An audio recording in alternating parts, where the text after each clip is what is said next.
इतनी हो गई है रात, मैं कर रहा हूँ वक्त बिल पर बात। मैं दे रहा हूँ मोदी जी को साथ,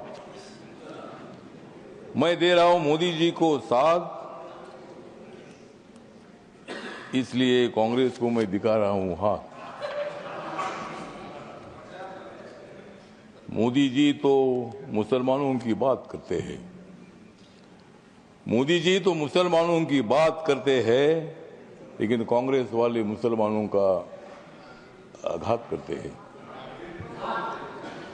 मोदी जी तो गरीबों की बात करते हैं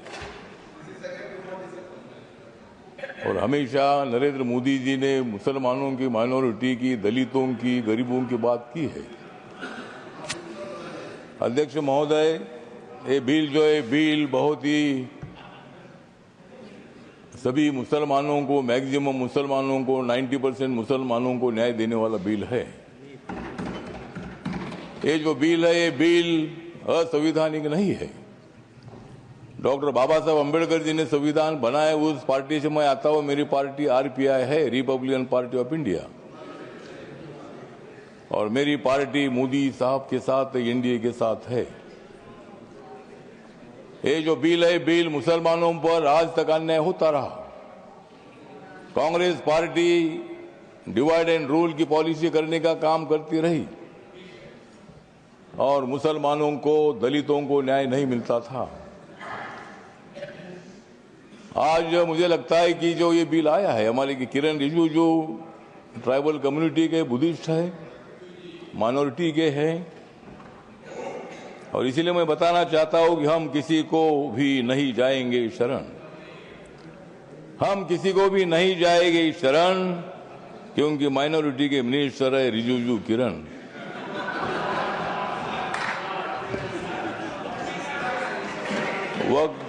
वक्त बिल का हम करते हैं स्मरण, वक्त बिल का हम करते हैं स्मरण, लेकिन अपोजिशन को हम करा देंगे हरण।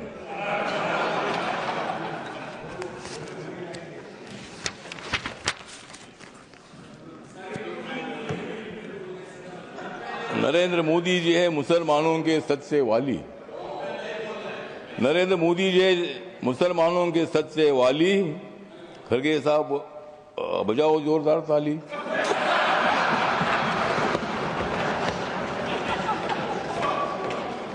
मत दे दो रोज मोदी साहब को गाली, मत दे दो रोज मोदी साहब को गाली, नहीं तो कुर्सी करो खाली। विरोधी दलों की रात हो रही है काली, विरोधी दलों की रात हो रही है काली, नड्डा साहब बजाओ तुम भी ताली।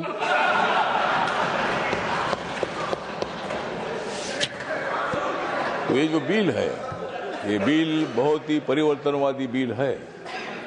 ये बिल हिंदू, मुसलमान, सिख, ईसाई, बुद्धिस्ट लोगों को जोड़ने वाला ये बिल है।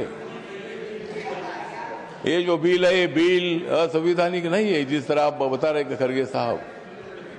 संविधान बाबा साहब ने लिखा है, आप भी बाबा साहब के अनुयायी है, मैं भी अनुयायी हूं। और आप जिस कांग्रेस पार्टी में, खरगे साहब, जब कर्नाटक में आपको मुख्यमंत्री बनाने का मौका आया था तब उन्होंने नहीं बनाया आपको, और मुझे भी मंत्री बनाने का मौका आया था, आपने मंत्री नहीं बनाया, मैं इसलिए इधर आया। मैं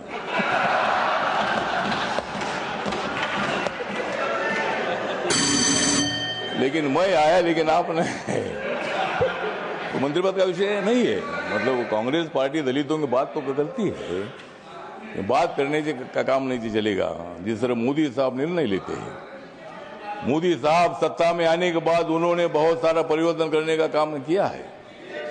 आप लोग ये मुसलमान के विरोधी करके आपने लोकसभा में वोट लिया, लेकिन अब मुसलमानों का वोट हमारे पास आ रहा है। ये बिल पास होने के बाद सारे मुसलमान हमारे साथ आएगी, आपके साथ तो कोई नहीं रहेगी। हमारे साथ मुस्लिम समाज आएगा, हमारे साथ दलित समाज आएगा, हमारे साथ सिख समाज आएगा, हमारे साथ क्रिश्चियन समाज आएगा, ओबीसी समाज आएगा, ब्राह्मण समाज आएगा, सब समाज आएगा। हाँ, हाँ उनके पास कुछ नहीं रहेगा, मतलब उनके पास कुछ नहीं रहेगा तो ठीक बात, कुछ ना कुछ उधर भी होना चाहिए। अपोजिशन की हमें आवश्यकता है, कुछ वोट उनको मिलना ही चाहिए, लेकिन मैक्सिमम वोट हमको मिलेगा। और ये बिल पास होने के बाद नरेंद्र मोदी जी चौथी बार देश के प्रधानमंत्री बनेंगे, और नरेंद्र मोदी जी बनेंगे तो मैं भी बनूंगा। तो इसी तरह मतलब कहने का मतलब इतना है कि इस बिल का समर्थन करने के लिए मैं खड़ा हूँ। व्यक्त कम है, मेरी पार्टी छोटी पार्टी है, लेकिन मेरी पार्टी आगे बड़ी पार्टी हो जाएगी।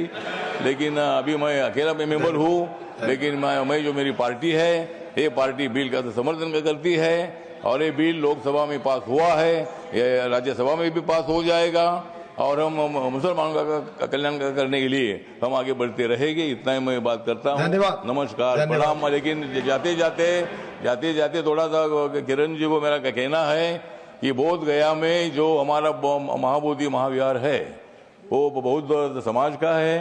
वहाँ गौतम बुद्ध को ज्ञान प्राप्ति हुई थी। वहाँ लगातार 50 दिनों से आंदोलन चल रहा है, और वहाँ का जो ट्रस्ट है 1949 का कानून है, उसमें 4 हिंदू है और 4 बुद्धिस्ट है। तो वहाँ बौद्धों की मांग ऐसी है कि भाई वो सभी मेंबर अपने होने चाहिए, अगर सरकार कर सकते हैं। धन्यवाद। करिए, इतना मैं बताना चाहता हूँ, और इस बिल का समर्थन करता हूँ। धन्यवाद।